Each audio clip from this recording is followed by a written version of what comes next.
Nagulat ako sa ginawa ni Mama kahapon. Hindi ko akalaing bibigay regalo yung mga tao.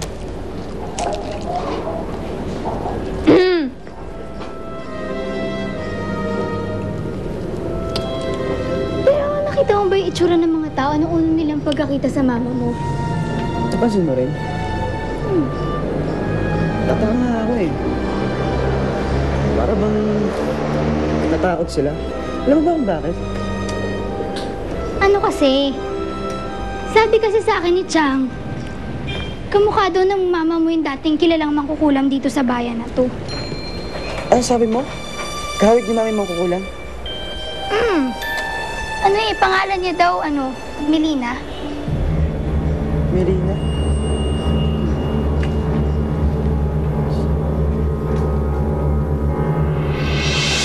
Sino itong mga bata to? Kami yan ang tita Melina mo nung mga bata pa kami. Ngayon, naniniwala ka na totoo lahat ng mga ikinikwento ko sa'yo. Pero, imposible namang si mama mo yung mangkukulam na yun, no? Ang bait-bait kaya ni Ma'am Elvira.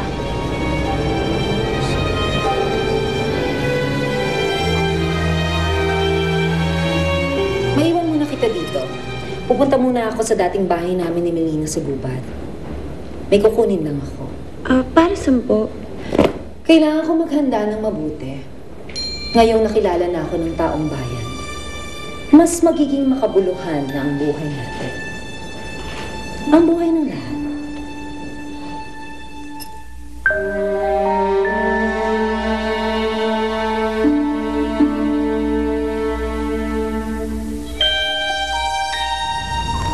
Okay.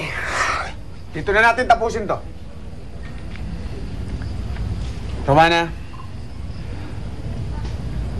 talaga bang mahal mo tong lalaking to?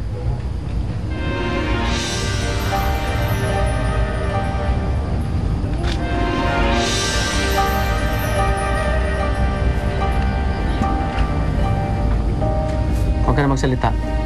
Kahit di mo na sabihin, nakasulat na sa pagmumukha mo. Ako, Itay. Hindi niyo ba ako tatanungin kung mahal ko rin si Inigo?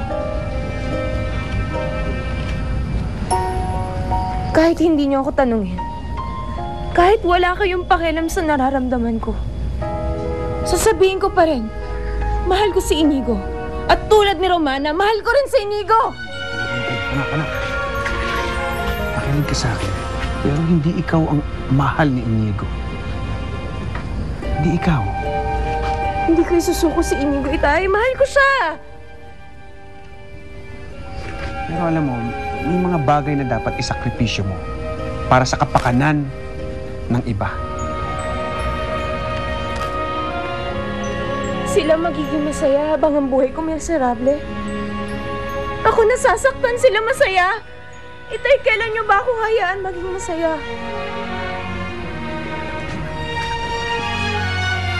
Santa!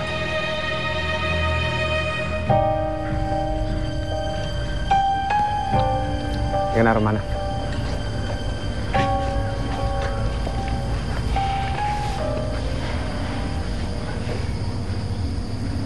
Anong ginagawa niyo? Tara, uwi na tayo. Sumunod na kayo. Teka na.